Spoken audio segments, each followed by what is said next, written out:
선생님 안녕하십니까. 대구시 김일봉 내과의원 김일봉입니다.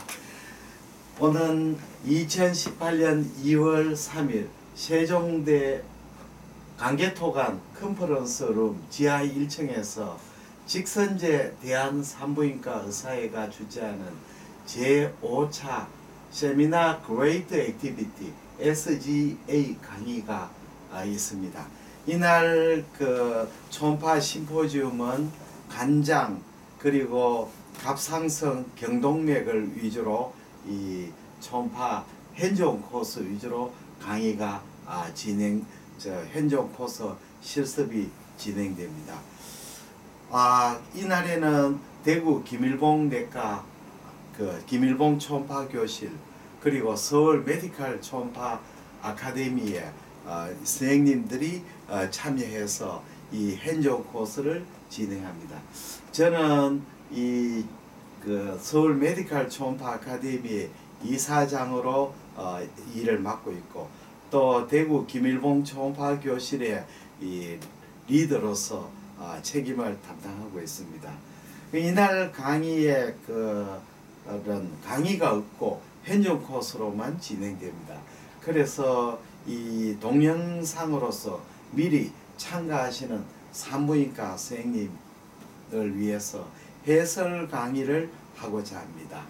이날 초청해 주신 직선제 대한산부인과 의사회 회장님 그리고 임원님에게 심심한 감사의 말씀을 드립니다. 그러면 강의를 시작하겠습니다. 요 마크가 서울 메디컬 초음파 아카데미 마크 로고입니다. 그럼 시작하겠습니다. 간 초음파의 정도 관리입니다. 이 초음파 장비의 첨단화에 따른 검사의 질 차이를 줄이기 위해서 이 정도 관리를 잘 해야 되고 그리고 초음파 의료보험 적용에 대한 표준화가 있어야 됩니다. 이 홀은 우리가 이제 서울에 강의하는 우리가 전에 많이 했던 알피니온 초음파 아카데미의 강의실입니다. 우리 여기에서 서울 메디컬 초음파 아카데미 회원, 대구 김일봉 초음파 교실의 강사들이 강의를 쭉 했습니다. 이 초음파 기계들이죠. 네. 간 초음파 검사의 적응증과 전처치로 초음파 검사의 적응증은 주로 이제 미만성 간 질환이라든지 간내 종양이라든지 담낭 질환 검사에 이렇게 적응이 되겠습니다. 그리고 검사 전에는 6시간 내지 8시간 금식을 해야 됩니다. 금식을 하는 목적은 첫째는 식사를 하게 되면 소간에 음식물이나 가스 같은 것이 고여가지고 초음파 검사에 방해가 됩니다. 또 우리가 이제 간 초음파할 때는 담낭도 같이 보는 경우가 많습니다. 그래서 이 식사를 하게 되면 담낭이 컨트랙션 되기 때문에 우리가 담낭벽의 평가를 잘 할 수가 없습니다. 담낭이 컨트랙션 되면 담낭벽이 두꺼워졌는지 또 담낭 안에 결석이라든지 종괴를 볼 수가 없습니다. 그래서 반드시 MP를 했는데 이 식사뿐 아니고 물도 많이 먹으면 좋지 않습니다. 물론 그 전에 검사하기 전날 검사하는 날 혈압약이나 당뇨약을 드시기 위해서 물을 마시는 것은 소량의 물을 마시는 것은 괜찮습니다만은 많이 마시면 아무래도 스토막이 디스텐션 되면서 담낭이 컨트랙션 되는 수 있습니다. 그래서 물은 300cc 이상 마시지 않는 것이 좋습니다. 여기는 나오지 않았지만 담배를 피우는 것도 금하셔야 됩니다. 담배를 피우게 되면 이 위안에 공기가 들어가게 됩니다. 공기가 들어가게 되면 초음파 검사의 관찰에 방해가 되기 때문에 그렇습니다. 그리고 해놨지요. 노 스모킹입니다. 담배를 피우면 위안에 공기가 들어가 특히 췌장 관찰에는 아주 치명적으로 방해를 일으킵니다. 이 초음파 검사실의 환경입니다. 이 우리가 너무 밝은 데서 이렇게 불이 많이 밝은 데서는 좋지 않습니다. 그래서 간접 조명을 대거나 또는 이 조명이 있더라도 이 조명의 밝기를 조절하는 것이 좋겠습니다. 두 번째는 침대는 높낮이가 조절되는 침대가 좋겠습니다.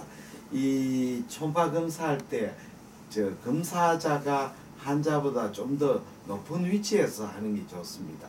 검사자가 환자가 피검자가 검사자하고 레벨이 같거나 더 위에 있으면 굉장히 검사하기가 불편합니다. 왜냐하면 이 복부 초음파 검사할 때는 컴프레션을 많이 해야 되기 때문에 피검자의 위치가 높으면 아무래도 손으로 컴프레션 하기가 좀 힘듭니다. 그 다음에는 우리가 침대는 청결한 침대, 그리고 베개 같은 커버가 있으면 좋겠습니다. 이런 베개 커버, 또 침대도 깨끗한 침대. 그리고 환자를 이제 이렇게 피검자를 눕힐 때 조금 이 침대의 그 바깥쪽에 모서리 쪽으로 좀 복판보다는 모서리 쪽으로 좀 오는 게 좋습니다. 이 침대가 이렇게 그 위로 올라갔다 내려갔다 머리가 올라갔다 내려간 침대면 아주 좋겠습니다만은 그것이 불가능할 때는 이런 의자가 있으면 아주 좋습니다. 의자에 앉혀서 반틈 정도 앉아서 몸을 뒤로 제끼게 되면 검사에 아주 편리합니다. 특히 편리한 것은 우리가 간에서 이 오베산 아주 뚱뚱한 사람인 경우에는 이 참 그 복강내에 그 가스가 채이거나 또는 간이 흉곽 안으로 숨어 들어가기 때문에 굉장히 관찰이 어렵습니다. 이럴 때는 이런 세미 이렉트 포지션을 취해서 환자를 검사합니다만, 세미 이렉트 포지션은 팔을 뒤에 침대에서 대게 되면 팔이 아프게 됩니다. 그래서 이런 침대를 하나 구입하시면 아주 유용하게 사용하실 수가 있습니다. 뭐 여성 경우에는 이렇게 가운을 입으셔도 좋겠습니다만은 뭐 남성인 경우는 가운이 없어도 뭐 무난하겠습니다. 다음에는 검사실의 온도가 너무 덥거나 너무 추우면 검사에 방해가 됩니다. 그리고 초음파 젤리가 생각보다 굉장히 찹습니다. 그래서 이 요새 초음파 기계에는 이 젤리를 히팅하는 이런 게 있습니다. 그래서 요 안에 놓으면 젤리가 따뜻하게 재어지는데 아무래도 성능이 좀 좋지를 않습니다. 젤리가 많으면 겉은 이제 따뜻해졌지만 안 부분은 그렇게 따뜻하지 않아서 환자가 찬기를 느낍니다. 그래서 이렇게 젤리를 히팅하는 기계가 있습니다. 젤리 워머, 이걸 사용하면 아주 환자들이 좋습니다. 그리고 물수건도 일회용 물수건 같은 걸 사용하시면 됩니다. 그냥 마른 티슈를만 사용하면 이 생화기로 환자들이 이 티슈를 많이 사용합니다. 그래서 물티슈로 닦고 마른 티슈로 사용하면 티슈도 절약할 수가 있습니다. 탐촉자를 적절하게 사용해야 됩니다. 컨벡스 프로브, 그 다음에 리니아 프로브, 이런 섹타 프로브 여러 가지 있습니다. 일반적으로 컨벡스 프로브가 가장 많이 사용됩니다. 간에서는. 그래서 컨벡스 프로브는 이렇게 볼록하기 때문에 컴프레션이 아주 용이하고, 또 컨벡스 프로브는 로우 프리퀀시 프로브이기 때문에 페네트레이션이 아주 좋습니다. 그러나 이제 포재성 장기를 보거나 또 리버인 경우는 리버의 서피스를 볼 때는 리니아 프로브가 아주 좋습니다. 리니아 프로브는 이 하이 프리퀀시 프로브이기 때문에 해상도가 굉장히 좋습니다. 그런다 이제 문제는 페네트레이션이 좋지 않기 때문에 슈퍼피셜 부분의 관찰은 적절합니다. 최근에 리니아 프로브도 두 가지가 나왔습니다. 이렇게 리니아 프로브가 폭이 넓은 거, 또 리니어 프로브 중에 폭이 좁은 게 있습니다. 폭이 넓은 것은 우리가 복부에 볼 때 많이 씁니다. 그리고 이런 폭이 작은 것은 이 경동맥이나 근골격계에 사용하는 프로브가 되겠습니다. 그래서 가급적이면 3 프로브를 사용합니다. 여기 보시면 컨벡스 프로브, 와이드한 폭이 넓은 리니어 프로브, 폭이 짧은 이렇게 리니어 프로브, 이렇게 사용. 이렇게 환자를 눕혀서 하기도 하고 때로는 좀 일맞춰서도 검사하게 됩니다. 섹터 프로브는 요즘은 참 많이 사용하고 있지 않습니다. 이 주로 사용하는 경우는 복부 간 영역에는 인터코스탈 스캔 할 때 이제 그 사이에 폭이 좁을 경우에는 이런 섹터 프로브를 사용하면 이 초음파 섹터 프로브가 늑간 사이에 밀착을 해서 관찰할 수 있습니다. 근데 단점은 섹터 프로브는 이 슈퍼피셜 부분에는 폭이 좁고 깊숙이 갈수록 폭이 넓어지기 때문에 슈퍼피셜 부분의 병변을 놓칠 수가 있습니다. 그래서 섹터 프로브를 할 때는 반드시 약간 틸팅하면서 이 사각이 없도록 하는 것이 중요합니다. 간 초음파의 기본 조작법의 게인입니다. 게인은 탐촉사에서 보내준 이 초음파 빔이 반사대가 돌아오는 것을 어느 정도로 증폭시키느냐입니다.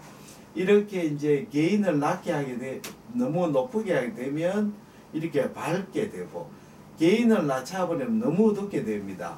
그래서 게인은 적절하게 사용하게 됩니다. 일반적으로 이제 게인은 우리가 약간 간을 볼 때는 약간 어둡게 해가 보게 됩니다. 특히 지방간 같은 걸 볼 때는 우리가 게인을 조금 더 낮춰야 됩니다. 지방간을 볼 때는 게인을 이렇게 높여버리면 지방간하고 아닌 부분하고 구별이 되지 않습니다. 그래서 그때마다 필요에 따라 게인을 적절하게 조절해가 관찰하게 됩니다. 두 번째는 프레임 레이트입니다. 프레임은 초당 이 영상을 얼마나 만드느냐가 됩니다. 프레임 레이트를 많게 초당 이 영상이 많게 되면 이 움직이는 물체의 검사에는 용이합니다. 그러나 이제 너무 프레임 레이트가 높으면 화면의 퀄리티가 좀 나빠집니다. 일반적으로 우리가 간을 볼 때나 담농 볼 때는 뭐 그렇게 프레임 레이트를 높이지 않습니다.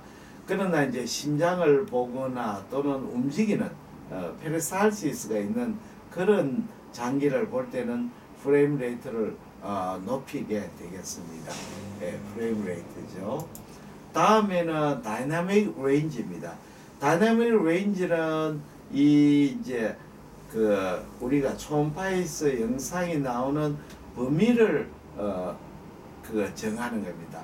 다이나믹 레인지를 좁히면 넓은 범위의 신호를 좁은 범위에 포현되죠. 그렇게 쉽게 말하자면 이 레인지를 다이나믹 동적 범위를 레인지를 좁혀버리면 이 각각의 이제 신호의 대조도가 높아집니다. 그러나 이제 이렇게 보면 35dB로 다이나믹 레인지를 좁혀버리면 이 대조도 요쪽하고 요 부분의 대조도가 컨트라스트가 증가되죠. 그러나 이제 영상이 상당히 좀 거칠게 코스하게 보입니다. 대조도가 높아지니까 그렇습니다.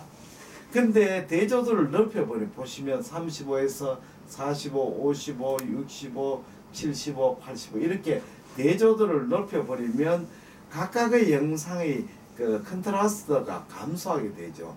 그렇게 되면 영상은 좀 부드러워지게 되죠. 그러니까 아주 요거는 거칠고 부드럽지만 부드럽게 되면 이제 이 병변과 정상 사이에 대조도가 약해져 버리게 되죠. 그래서 컨트라스트를 이렇게 잘 다이나믹 레인지를 적절하게 조절해 가지고 그 영상을 만들게 되겠습니다. 일반적으로 부드러운 게 좋을 것 같지만 부드럽게 되면 이 굉장히 결절의 그걸 판정하는 데는 좀 어려워집니다. 어려워지기 때문에 적절한 다이내믹 레인지를 정해야 되겠습니다. 한 55 이 정도가 좋습니다. 너무 이렇게 되면 코스에 버려지죠. 그래서 이런 걸 보면 혹시 그 안에 굉장히 그 크로닉 헤파타이티스로 아주 코스 리버로 생각하고 이렇게 다이내믹 레인지를 높여버리면 패티 리버로 오해할 수도 있습니다. 그 다음에 포커스 조절이 아주 중요합니다. 초점이죠. 초음파 빔이 나와서 우리가 초음파는 집속을 어느 한 부분에 초음파 빔을 모으는 거죠. 초점을 만들게 됩니다. 이렇게 이제 포커스를 적절하게 위치를 해 하면 우리가 그 부분의 병변의 관찰에 굉장히 도움이 됩니다. 가령 담낭 결석이 있을 때 포커스 포인트를 결석의 윗부분에 딱 갖다 대면 요 결석의 후방의 음영, 호셀의 섀도를 잘 관찰할 수가 있습니다. 그래서 포커스를 자기가 볼력하는 그 포인트에다가 위치하게 되면 아주 해상도가 좋아집니다. 그래서 최근에는 멀티 포커스도 있습니다. 포커스를 한 군데 아니고 두 군데, 세 군데 이렇게 멀티 포커스를 하기도 합니다만 멀티 포커스를 하면 이 하상의 그 전체적인 프레임 레이트가 떨어져 버리고 하상이 좀 전체적으로 좋지 않게 됩니다. 그래서 멀티 포커스는 최근에는 잘 하지를 않습니다. 그래서 이 포커스 보면 이렇게 표시가 이 포커스 포인트, 이 부분에 포커스다, 여기에 포커스다. 이렇게 내가 볼력하는 부분에 포커스를 맞춰줘야 됩니다. 가령 이 부분에 이제 헤파틱 시스트가 의심된다.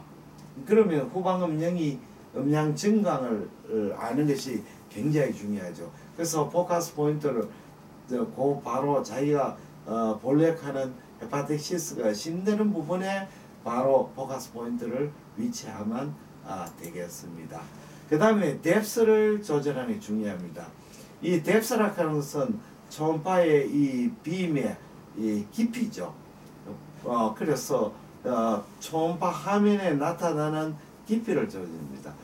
그 뎁스를 적절하게, 뎁스가 너무 낮아 버리면 표면에 있는 장기만 보이고 병변만 보이고, 뎁스가 너무 깊게 돼버리면 너무 작게 보이죠, 표면이. 그래서 이 보시면 뎁스를 너무 깊게 했죠. 그러니까 이 뒤쪽에 필요 없는 부분이 나오게 되죠. 그리고 이 안에 있는 영상이 아주 작게 보입니다. 반대로 뎁스를 너무 작게 해버리면 밑에 잘리게 됩니다. 그래서 리버를 볼 때 전체적으로 볼 때는 횡격막이 나오도록 하고, 횡격막 밑에 약간의 여유를 주는 게 좋습니다. 왜냐하면 횡격막 밑에 프로랄 이퓨저라든지 이런 것이 있는지를 확인되기 때문에 횡격막이 잘리지 않도록 해가 전체상을 보고, 다음에 이 부분에 이제 슈퍼피셜한 부분에 병변이 있을 때는 뎁스를 또 작게 해가지고 그 부분에 관찰해야 됩니다.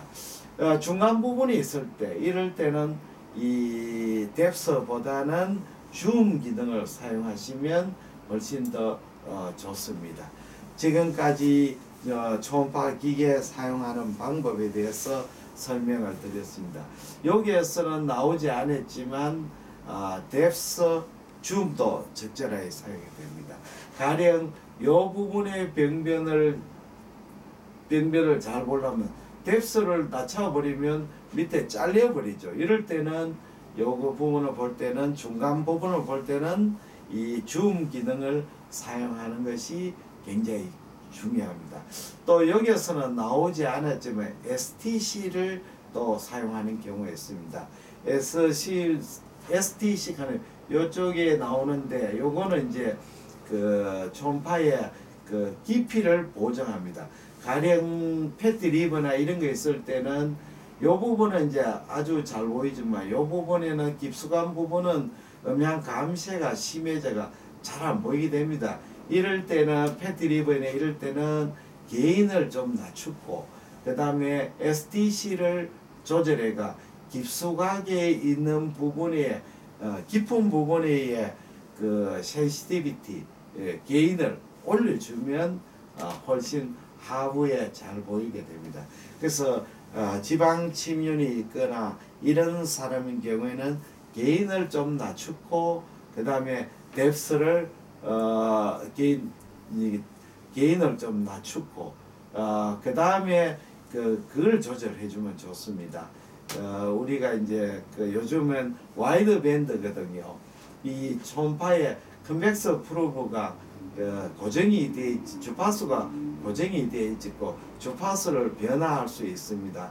뭐 3메가, 2.5, 3, 4메가헤르츠 이렇게 조절할 수 있으니까 주파수를 4메가에서 3이나 그보다 낮춰주게 되면 우리가 페네츄레이션이 좋아져 가지고 패티리버 깊숙하게 있는 깊은 부분에 있는 병변을 관찰해 하는데 도움이 됩니다.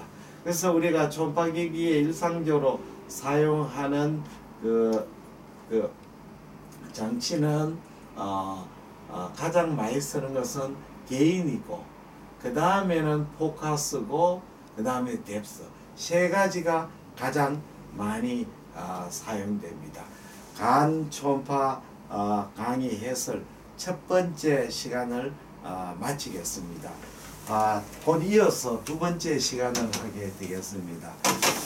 제가 이제 초음파 아카데미 용초사를 진행하고 있습니다.